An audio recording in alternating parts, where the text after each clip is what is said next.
Hello guys, welcome to the dream artist vlogs. ಇದು 2ನೇ ದಿನ ನಾವು ರಂಗಾಯಣಕ್ಕೆ ಹೋಗ್ತಿರೋದು.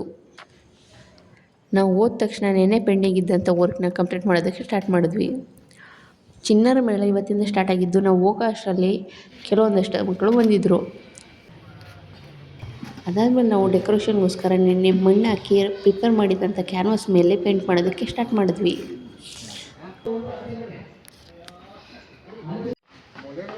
ಇದೆಲ್ಲ ಇವತ್ತಿನ ತಯಾರಿ ಆದರೆ ನಾಳೆ ತಯಾರಿಗೋಸ್ಕರ ಬೌಲಲ್ಲಿರೋ ಬಣ್ಣನೆಲ್ಲ ತೆಗಿಯೋಕ್ಕೆ ನೀರು ತುಂಬಿದ್ವಿ. ಅದಾದಮೇಲೆ ಒಂದು ಮಜ್ಜಿಗೆ ಕುಡ್ಕೊಂಡು ನಾಳೆ ಸಮ್ಮರ್ ಕ್ಯಾಂಪಲ್ಲಿ ಮಕ್ಕಳಿಗೆ ಫ್ಲವರ್ ಮೇಕಿಂಗ್ ಹಿಂಗೆ ಹೇಳ್ಕೊಡೋದು ಅಂತ ಪ್ರಾಕ್ಟೀಸ್ ಮಾಡ್ತಾ, ಜೊತೆಗೆ ಅದಕ್ಕೆ ಬೇಕಾಗಿರೋಂಥ ಶೀಟ್ ಕಟ್ ಮಾಡಿದ್ವಿ. ಅದಾದಮೇಲೆ ಊಟ ಮುಗಿಸ್ಕೊಬಂದು ಸ್ವಲ್ಪ ರೆಸ್ಟ್ ಆದಮೇಲೆ ನಾಳೆ ಅದೇ ಮಕ್ಕಳಿಗೆ ವೀವಿಂಗ್ ಹೇಳ್ಕೊಡೋಕ್ಕೆ ಬೇಕಾದಂಥ ಸೆಟಪ್ ಮಾಡೋದಕ್ಕೆ ಸ್ಟಾರ್ಟ್ ಮಾಡಿದ್ವಿ. ವೀವಿಂಗ್ ಅಂದರೆ ನೇಯ್ಗೆ. ಈ ವರ್ಕ್ ಮಾಡೋಕ್ಕಂತೂ ತುಂಬಾ ಚೆನ್ನಾಗಿತ್ತು.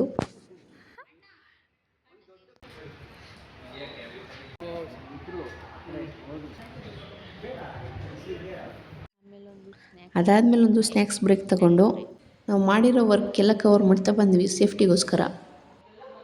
ಈ ಕೆಲಸ ಮುಗಿಸಿ ನಾನು ಹೊರಟೆ ಹಾಸ್ಟೆಲ್ ಕಡೆ. ಇದೇ ಇವತ್ತಿನ ವಿಡಿಯೋ. ನೆಕ್ಸ್ಟ್ ವಿಡಿಯೋ ಸಿಗೋಣ. ಅಲ್ಲಿವರೆಗೂ ಬಾಯ್.